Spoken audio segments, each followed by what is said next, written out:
invisible and spread out everywhere, to help in secret ways without you knowing I am there. I like to be invisible and spread out everywhere, to help in secret ways without... Hi, I am Peter Piper, and here we are again. Now, if you've been following me on this channel, you by now will know what we've talked about in previous episodes. The world is becoming a global village, and because it is becoming a global village, it is important that you improve the quality of your pronunciations. And here we are specific on English, and I am an active advocate or propagator of what I call the globally acceptable standard of English pronunciations, or you can call it the globally acceptable standard of spoken English. And we've talked about the clarity of pronunciations, your pronunciation skills. We've also talked about the mother tongue affectation, because if you are a second language user as I am, then obviously the first language you have learned will have the tendency of affecting the second language. And you will be able to notice that the sounds you have in English may not be the same sounds you have in your mother tongue.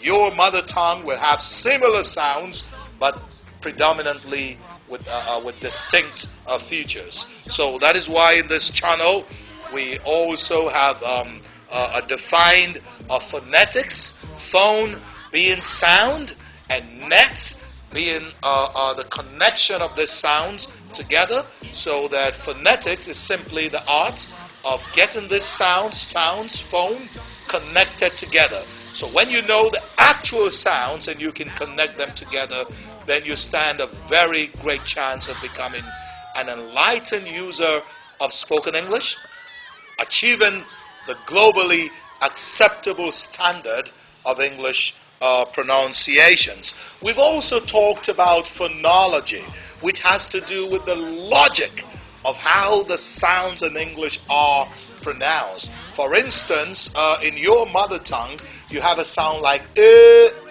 but in English that sound is a. A combination of two vowel sounds, and e, a. So in English you say today, but if you're using your mother tongue sounds, and you might be sounding today because you're using a and not a. So phonology helps you to understand the logic of how the English sounds are produced, so you can produce them with more accuracy and precision. And we've also talked about the practice of phonics. You can take it with the spirit of sportsmanship. You can take the sounds and play with them. For instance, the sound I. In most Nigerian languages, the sound I is absent. So as you have E, you also have I in English. That's why this language is called English. I, G, I, sh. English. So you can take each of the sound like A, A, A, A, A, A,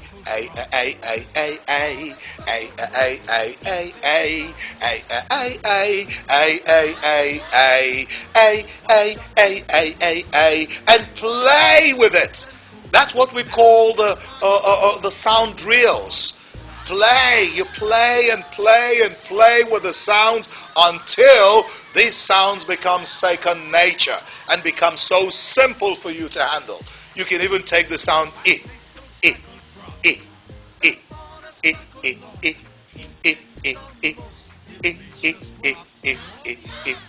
And if you keep playing with it, then it will become simple for you to have a sound E.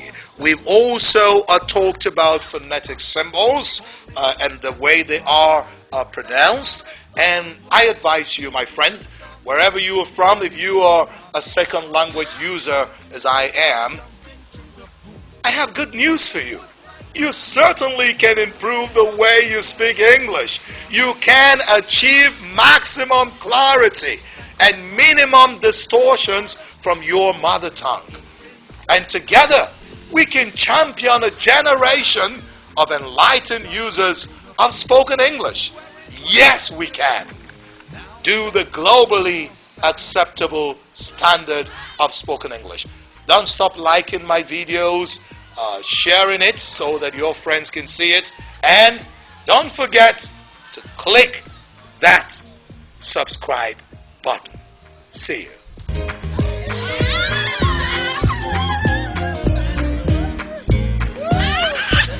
Two little speckled frogs sat on a speckled log, eating some most delicious crops.